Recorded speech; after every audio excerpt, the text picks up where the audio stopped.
Good evening, card fighters, and welcome back to the Divine Dragon Caper set review.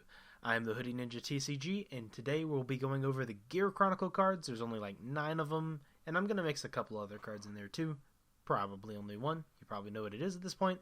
So let's begin with Pulsar Rushbore, a grade 0 5k crit trigger. This is not just a vanilla crit trigger like I said about the other like draw triggers and heal triggers in this set, because it's a Zodiac Time Beast that's relevant sometimes, and it could be a pretty good card. I think it'll help Gear Chronicle set up some pretty big explosive turns with Demiurge and Gear Groovy, various cards like that they have. And it'll see a bit of play. Next we have Pulsar Hypnosis Sheep. We have a grade 0 4k stand trigger with a G-Break 1 skill. But it gives itself a skill. It's weird. When this unit is placed on rearguard from your hand until end of turn, this unit gets on an automatic ability on the rearguard. At the end of the battle that this unit attacked a Vanguard, you may pay the cost. If you do, choose one of your Zodiac Time Beast rearguards and stand it. And I'm sorry, that was in the battle that your unit, any unit, not this guy. And the cost is put this unit into your soul and choose one of your other rearguards and put it at the bottom of your deck. So you're paying about 2 cards in advantage to stand a Zodiac Time Beast. And considering they kind of want to be a beatdown deck, I think this is pretty good. But keep in mind it's when placed on rearguard from your hand, so it doesn't work with Time Leap shenanigans. So I think the card will see a bit of play. Next we have Heavy Wrench Draco Kid, a grade 0 4k Forerunner with 2 activated abilities. The first one is rest this unit and then choose one of your other rearguards in the front row, and it gets plus 2000 power until end of turn. And then has the same ability, but for the same cost of put this unit into your soul and G-Break 1. This card will not see play. This card's really bad. There's like 7 million other better starters that you'd play in Gear Chronicle. Next we have a grade 1 6k Pulsar Tamer Napata. If you have a Zodiac Time Beast Vanguard, this unit gets Intercept, and this unit can intercept from the back row. That's neat. If this unit is Rest, this unit cannot be chosen by the effects of your opponent's cards. That is actually pretty good in this format because Narukami is going to be insane with a lot of their units, and we'll go over them later. And this card's alright. Being able to intercept from the back row is interesting, and it's a Zodiac Time Beast. I think you'll see maybe a little bit of play, maybe a 1 of or a 2 of. One card that's definitely not going to be a 1 or a 2 of is a grade 2 9k named Pulsar Speed Bunny. It has a continuous ability in the rearguard, Generation Break 1. During your turn, this unit gets plus 1000 power for each of your other Zodiac Time Beast units. This counts rearguards and your stride, but not your heart ever. So keep that in mind if you stride over Chrono Jet Dragon G. But other than that, this guy being at least a 11k if you have 2 attackers on the front row that are Zodiac Time Beast is really good. I like this card. It could see a bit of play. It also encourages a different style of Gear Chronicle, which I kind of like.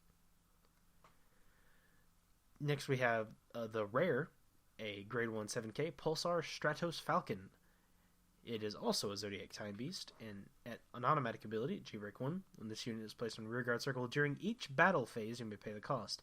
If you do, this unit gets plus 4000 power until end of turn. Choose one of your other Zodiac Time Beast rearguards, and you may exchange its position with this unit. I don't know why it says each battle. I can't think of that many ways that Gear Chronicle can instant speed in your opponent's turn, rather. Get this guy out in the field, but if you can manage a way to do that, I think you can save your rearguards from attacks by exchanging their positions. I might be wrong, but I think this card's alright. The next rare, a grade 3 11k Pulsar Fluorescent Dragon. It is also a Zodiac Time Beast, and when this unit is placed on Vanguard Circle and rides a Zodiac Time Beast unit, so give it a pseudo Break Ride effect, pay the cost of Counterblast 1 and Soul Blast 1. If you do, your opponent chooses one of his or her rearguards and puts that unit on the bottom of his or her deck. Then it has another automatic ability at G-Break 1. When this unit's attack hits a Vanguard, you may pay the cost of Counterblast 1. If you do, choose one of your opponent's rearguards and your opponent puts that unit on the bottom of his or her deck. It's a pretty good card. I don't think it's going to replace Chrono Tiger G, but it might if you don't have enough of that card to have a full set in your deck. But this card has a unique place, I believe, because it's very counterblast intensive, especially in the rearguard. But it having abilities on both the Vanguard and the Rearguard are very nice. Next we have the double rare, Pulsar Tamer Lugal Yurde. Grade 2 9k, I believe I already mentioned that. And on the rearguard circle on automatic ability, when this unit attacks a Vanguard, if you have a Zodiac Time Beast Vanguard, this unit gets plus 2000 power until end of that battle.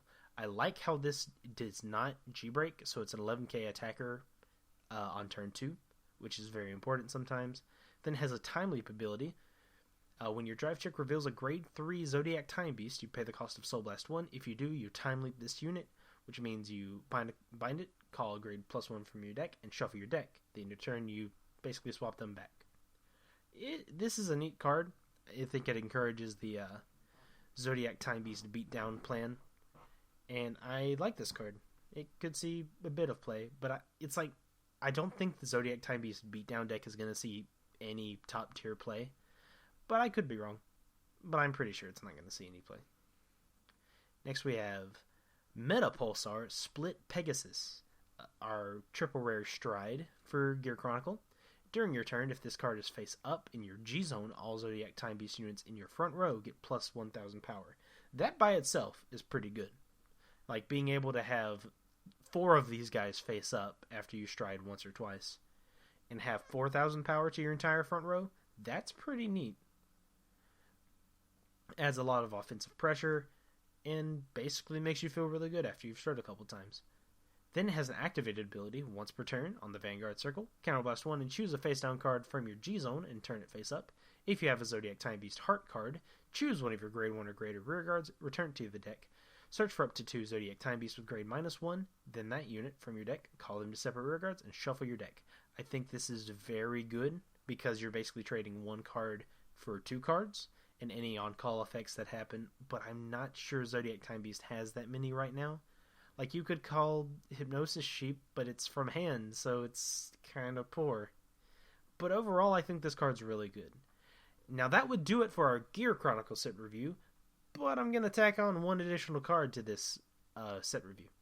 The next card is a grade 1 6k Light Elemental Unholy. It is a Cray elemental, and it has the continuous ability all rearguards cannot attack the Vanguard in the 5th or more battle of that turn unless Counterblast 1 is paid.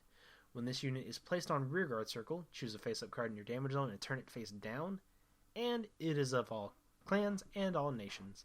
This card is bad because it's a grade 1 6k, you're not really going to run it ever, and 5th or more? You saw what Thavas did with just 3 attacks. This card isn't seeing any play, and the fact to even call it from anywhere, not even just calling it from hand, so it would encourage Superior calling it, you have to Counterblast 1, and it's not. This card is not worth a Counterblast 1 to maybe potentially make their 5th attack cost more, and that doesn't even stop the attack; it just keeps going. So that'll wrap it up for our Gear Chronicle and Cray Elemental set review.